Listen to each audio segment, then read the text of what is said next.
पसीने की स्याही से जो लिखते हैं अपने इरादों को, उनके मुकद्दर के पन्ने कभी कोरे नहीं रहते, उसके मुकद्दर के पन्ने कभी कोरे नहीं रहते। तो बाबूराम पाल ने जो संघर्ष उठाया है, जो संघर्ष किया है, आने वाले 2027 के चुनाव में आज उसकी चर्चा नहीं करेंगे, लेकिन साफ दिखाई देगा कि 2027 के चुनाव में बाबूराम पाल ने जो बिगुल फूका उसका लाभ समाज को मिलने जा रहा है। तो मैं चाहूंगा कि बाबूराम पाल आए और कम शब्दों में जो उन्होंने संघर्ष किया लोकसभा के चुनाव में, 16 उम्मीदवार इन्होंने चुनाव में उतारा और रात दिन प्रचार करते रहे, 16 उम्मीदवारों के पर्चे पात्र हुए। आप यहाँ पर अपनी बातों को रखेंगे। बाबूराम पाल जी, बहुत बहुत धन्यवाद भैया, समय कम है। सम्मानित साथियों,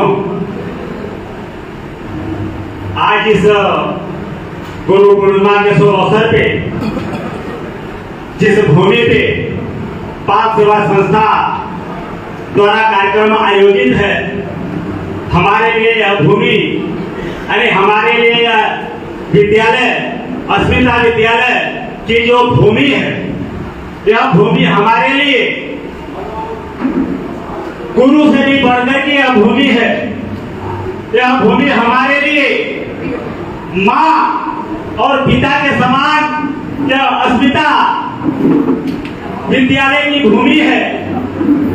यह भूमि अस्मिता विद्यालय की हमारे लिए एक भाई, एक बहन, यानी एक पूरे पूरा परिवार के समान यह अस्मिता भवन, यह अस्मिता विद्यालय की भूमि है। इस अस्मिता विद्यालय की भूमि को मैं शत बार प्रणाम करते हुए, नमन करते हुए सभा में उपस्थित मंच पे आज के मंचा से मार्गदर्शक हमारे बड़े भैया, हमारे शुभचिंतक, हमारे मार्गदर्शक बड़े भैया राम कुमार पाल जी, जौनपुर के धरती से पधारी उत्तर प्रदेश में पूर्ण श्लोक राजमाता अहिल्या देवी होलकर के पद चिन्हों पे चलने वाली, अहिल्या देवी होलकर के विचारों को आगे बढ़ाने वाली बहन प्रभावती पाल जी, मंच में उपस्थित हमारे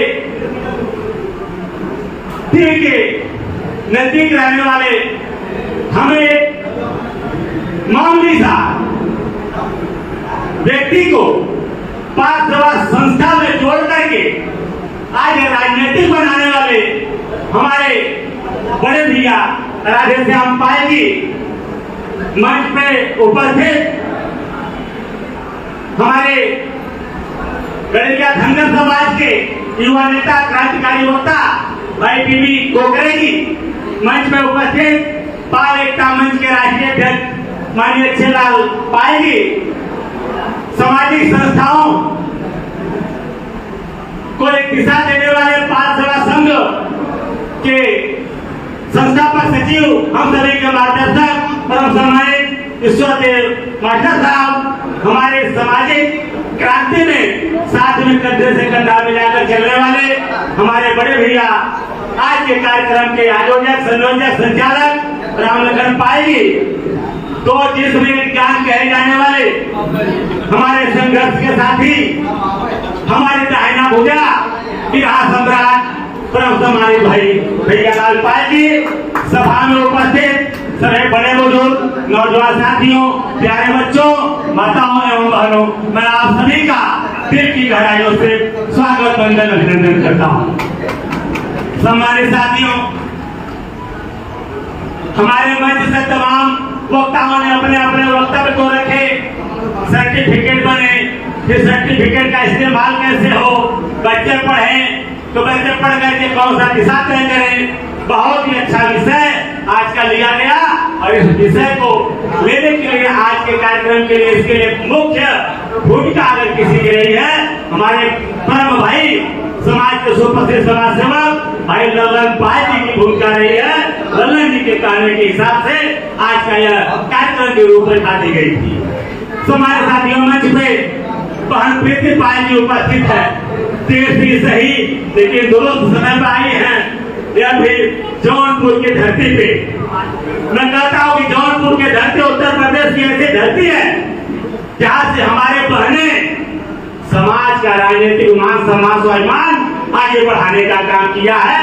जौनपुर की धरती से जिला पंचायत सदस्य बनी बहन प्रभावती पाल जी, जौनपुर की धरती से चेयरमैन बनी जिले के बहन प्रभावती पाल जी, जौनपुर की धरती से एमएलसी बनी बहन प्रभावती पाल जी, इनके अलावा जौनपुर की धरती से जिला पंचायत बनी बहन प्रीति पाल जी, बहन लीलावती पाल जी।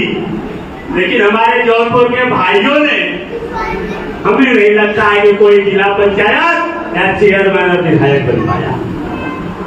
तो ये विचार करने का समय है कि हम भाइयों को, अपने बहनों को आगे बढ़ाने के लिए हम भाइयों को अपना कमर कसना पड़ेगा और आने वाले दिनों में जौनपुर की धरती से विधायक बना करके हमारी बहनों को सदन में भेजने की जिम्मेदारी लेनी पड़ेगी। हमारे राधेश्याम यादव जी हैं, लालचंद यादव जी हैं, तमाम लोग हैं, आज राष्ट्रीय पार्टी के साथ कंधे से कंधे मिला करके चल रहे हैं। गर्व है हमें हमारे साथियों पे। हमारे साथियों, ज्यादा समय नहीं लूंगा। आज बहुत ही अच्छा विषय रहा सर्टिफिकेट। हर व्यक्ति को जागरूक होने के लिए या जागरूक व्यक्ति है उसका प्रमाण यह है कि हर व्यक्ति के पास हर तरह का सर्टिफिकेट होना चाहिए।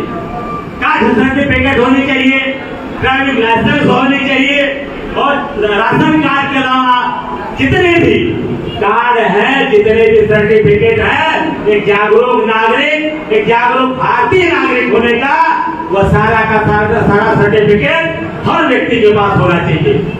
लेकिन इसका लाभ कई बार ऐसा होता है कि लाभ लेने के लिए हमें आपको लालायित या प्रयासरत नहीं होना चाहिए, क्योंकि लाभ ऐसा भी है जो कि हमारे आपके कैटेगरी में नहीं बैठता है।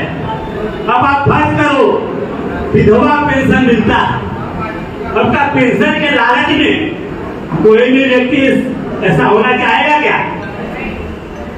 नहीं होना चाहिए, ऐसा लाभ नहीं चाहिए। हम ऐसे देखा हो तमाम लोगों को वृद्धा पेंशन, भैया वृद्धा होने से पहले ही सर्टिफिकेट बना करके पेंशन लेना चालू करते हैं। तो क्या ऐसा पेंशन लेना चाहिए? नहीं लेना चाहिए। हम देखते हैं कई अग्रणी समाज, पढ़े लिखे लोग, योग्य लोग अन्य समाज का सर्टिफिकेट हासिल करते हैं जिस कैटेगरी में वो नहीं आते हैं, और वह भी सर्टिफिकेट लेकर के सुरक्षित से आज तरक्की कर जाते हैं। तो क्या ऐसे सर्टिफिकेट का लाभ लेना चाहिए? नहीं लेना चाहिए। हमें करना क्या चाहिए? हम उस कौम के हैं, हम उस वंशज के हैं। राजमाता अहिल्या देवी होलकर के साथ साथ हमें मल्हारा होलकर को भी याद करना चाहिए, जो कि अपने तलवार के धार पे, तलवार के नोक पे सम्राट बनने का, राजा बनने का काम मल्हारा होलकर किए थे। हम उनके वंशज हैं, तो हमारा प्रयास होना चाहिए कि हम अपने बुद्धि के दम से, अपने विवेक के दम से दिन रात मेहनत करके हम इतनी एम्पायर इतनी बड़ी खड़ा कर दे, इतने बड़े विद्यालय खड़ा कर दे, इतने बड़े हॉस्पिटल खड़ा कर दे, इतने बड़े कंपनी कारखाने खड़ा कर दे, जहाँ से कि हम इस देश के सबसे अग्रणी समाज में हमारी गिनती आनी चाहिए। हमारा लड़ाई यह होना चाहिए समाज साथी, और वह काम हम कर सकते नहीं कर सकते हम लोग, तो हमारा प्रयास इधर होना चाहिए। क्योंकि हमने मध्य प्रदेश, उत्तर प्रदेश, बिहार, महाराष्ट्र, गुजरात घूम करके देखा हूँ। हमारा एक समाज है गणित भूमिका में रहने वाला समाज। हम कहते हैं राजमाता अहिल्या देवी होलकर को सनातन धर्म की रक्षक, न्याय की देवी, पुण्य स्वरूप राजमाता अहिल्या देवी होलकर। लेकिन आज हम कर क्या रहे हैं? कहीं हम लड़ाई लड़ रहे हैं एससी का सर्टिफिकेट दे दो, कहीं लड़ाई लड़ रहे हैं एसटी का दे दो, कहीं में लड़ाई लड़ रहे हैं घुमंतु का दे दो। और इस चक्कर में आज सबसे ज्यादा अगर हिंदुस्तान में किसी समाज का राजनीतिक और सामाजिक अगर पतन हुआ है, हमारे गणेरिया पाल बघेल समाज का पतन हुआ है। इसका हम सभी लोगों को अवलोकन करना पड़ेगा और सही दिशा में काम करना पड़ेगा। सम्मानित साथियों, आज महेश यादव जी ने बड़ा अच्छा मोटिवेशन दिया।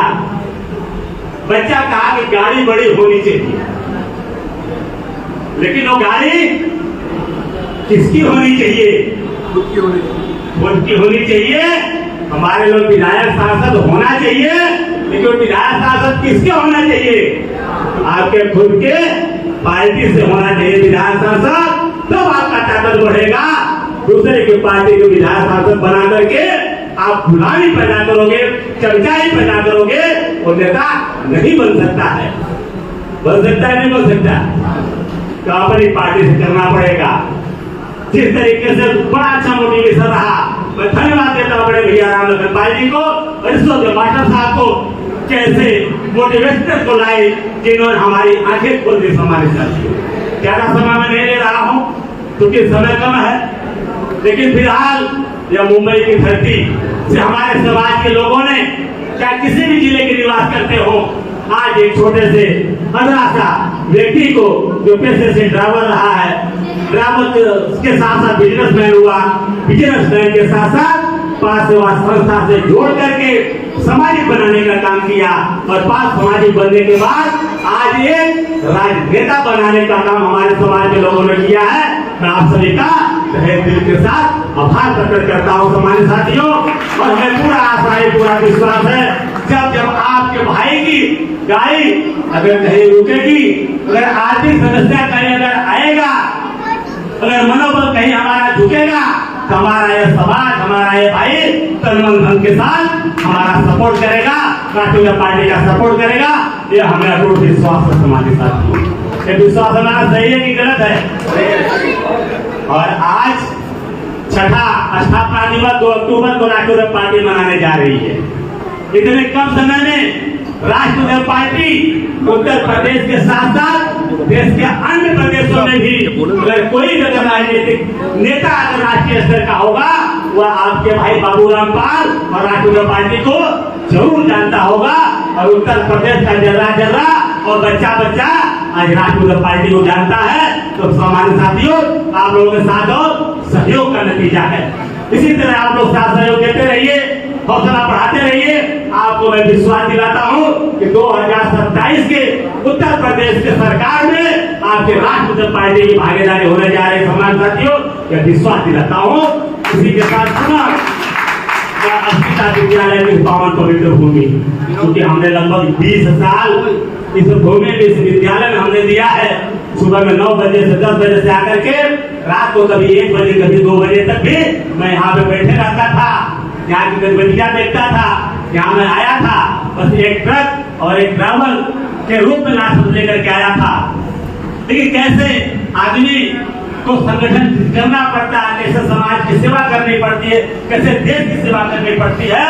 जब मैंने अस्मिता विद्यालय के ट्रस्टी, यहाँ के संस्थापक व्यवस्थापक, परम आदरणीय परम सम्मानित परम श्रद्धे दादा पटवर्धन साहब से हमने सीखा है, तो पुनः मैं दादा पटवर्धन साहब को हम प्रणाम करता हूँ और इस भूमि को मैं पुनः प्रणाम करता हूँ। और साथ ही साथ इतने कम समय में आयोजित इस कार्यक्रम में आप सभी लोग इतनी ज्यादा बरसात में दूर दूर से पधारे हैं, आप सभी का आभार प्रकट करता हूँ। इसी के साथ सभी आयोजन कमेटी में लगे हुए हमारे नौजवान साथियों को मैं धन्यवाद देता हूं कि आप लोगों ने बढ़ चढ़ करके हिस्सा लेकर कार्यक्रम सफल किए। और जो भी हमारे भाई आर्थिक सहयोग किए हैं, मैं आप सभी का भी धन्यवाद प्रकट करते हुए अपनी बारी को विराम देता हूं। धन्यवाद। जय हिंद, जय मल्हार, जय भारत।